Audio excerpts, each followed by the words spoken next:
সুপ্রভাত সবাইকে। অন্তরার ডায়েরির নতুন একটি ব্লগে আপনাদের স্বাগত জানাই। ভিডিওটা ছাড়তে ছাড়তে প্রায় 2 দিন দেরি হয়ে গেল।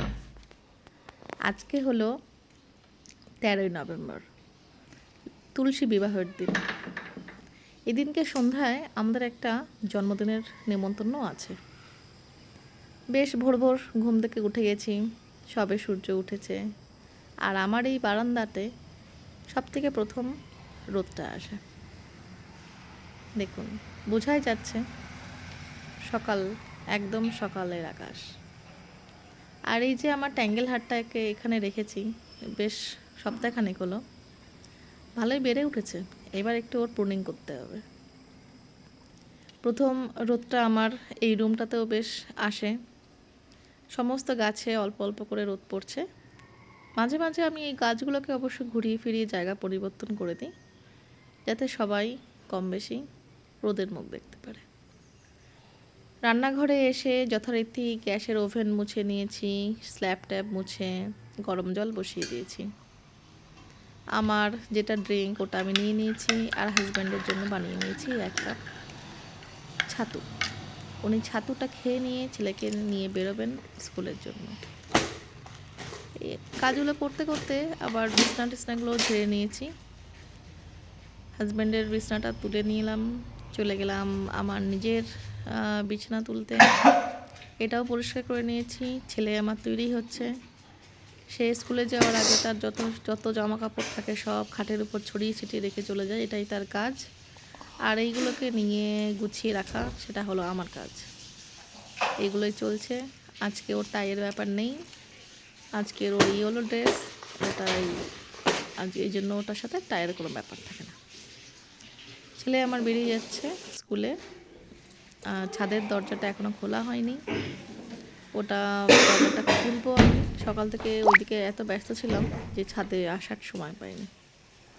ঘুম থেকে উঠে একটু ছাদে না যেতে পারলে আমার ঠিক মানে ভালোই লাগে না। কখন মনে হয় যে একটু ছাদে যাবো, বড় বদ্ধ মনে হয়। এই ছাদটা হয়ে আমার অভ্যাসটা খুব খারাপ হয়ে গেছে। যাই হোক, টাটা। স্কুলে সে বেরিয়ে গেল, আমি রান্নাঘরে কাজ করছি। আর এই যে যত ডাব্বা ডুব্বি খালি হয় সেগুলো ধুয়ে টুয়ে আবার রেখে দিচ্ছি। রান্না আমার হয়ে গেছে। আজকের মেনুতে ছিল ডাল, লাল শাক ভাজি আর আলু বেগুন দিয়ে মাছের হালকা করে ঝোল। আপনাদের সাথে মাছের ঝোলটাও দেখিয়ে দিলাম, একদম ঘুরে উঠছে, সবে কড়াই থেকে নামানো হয়েছে। আর এখানে হচ্ছিল মুসুরির ডাল। ভাতটাও আমার হয়ে গেছে। আমরা যেহেতু কুকারে ভাত খাই, তো খুব বেশি সময় আমার ভাত বানাতে লাগে না। আর রান্না করে আস্তে আস্তে আমি এই টেবিলেই ধরে রাখছিলাম, মানে হাজব্যান্ড খেয়ে দিয়ে আবার বেরোবেন। লাল শাকটা এই যে আপনাদেরকে দেখিয়ে দিলাম, লাল শাক ভাজি। এখন তো শীতকাল, বেশ টাটকা শাক সবজি পাওয়া যায়। অনেক কিছু শাক আগে আমি খেতাম না, এখন বেশ খাওয়া শুরু করেছি। এটা হচ্ছে ঘি, আমি অল্প অল্প করে সর জমিয়ে রেখে ঘিটা বানিয়েছি, সেটা একটু আপনাদেরকে দেখিয়ে দিলাম। চলে এসেছি ছাদে।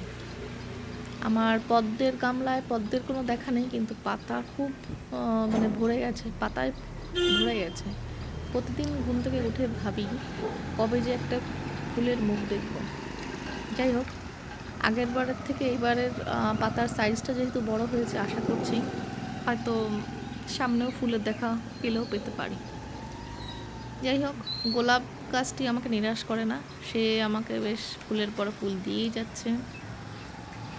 দেশি গোলাপ তো একটুখানি পরিচর্যা করতে পারলেই দারুণ। কেন বললাম বন্ধ করতে? ঠিক আছে, সরাসরি চলে এলাম আপনাদেরকে সাথে নিয়ে সন্ধ্যাবেলায়। তুলসী বিবাহ ছিল যেহেতু, একটুখানি নতুন দিয়া প্রদীপ কিনে নিয়ে এসেছিলাম। নতুন প্রদীপ জ্বালিয়ে দিয়ে একটা ধূপ দিয়ে পুজো করলাম। আর এটা হচ্ছে আমার ঘরের ঠাকুর, ঘরের সিংহাসনে সন্ধ্যা দিয়ে দিয়েছি। এখনও পর্যন্ত ছটের প্রসাদ আসছে, মানে যারা দূরে থাকেন তারা হয়তো 2-1 দিন বাদে আসছেন। তো আজকে আপনাদেরকে ওটাই শেয়ার করছি। এটা হচ্ছে আমাদের ওখান থেকে ছটের প্রসাদ দিয়ে গেছে, তো আপনাদেরকে দেখাচ্ছি। এটা হচ্ছে ডান হাতে। তো ঠেকুয়াটা খেতে দারুণ লাগে। মানে ছটের যদি মূল আকর্ষণ মনে করেন, তখন মনে হয় পুজোর শেষে কবে ঠেকুয়াটা পাবো। দারুণ লাগে খেতে। আর এটা স্পেশালি ওনারাই ভালো বানাতে পারেন। যেটা আমরা চেষ্টা করলেও ওনাদের মনে হবে না। দেখুন সন্ধ্যায় ছাদটা কি দারুণ লাগছে দেখতে। এই তুলসীতলায় যখন আমি সন্ধ্যা দিই ছাদটা একদম অপূর্ব সুন্দর লাগে। চলে এসেছি সরাসরি ওই বাচ্চাটির জন্মদিন পার্টিতে। কেক কাটা হয়ে গেছে, আছি এনারাই আমাদের দুটো ফ্ল্যাট পাশাপাশি। সন্ধ্যার খাওয়া দাওয়া, আমার ছেলে বসে আছে তার বন্ধুদের সাথে, আর হাজব্যান্ড বসেছেন তার পরিচিত মানুষদের সাথে, আর আমি আপনাদেরকে ঘুরে ঘুরে দেখি। পুরো অন্ধারা হবে।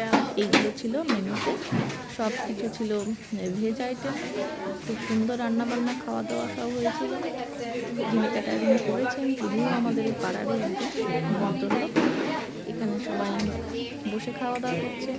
লাইটটা একটু কম মনে হলেও হতে পারে, কারণ এই সময়টা না কারেন্ট চলে গেছিলো। চলুন আজকের মতো তাহলে এখানেই শেষ করছি, টাটা।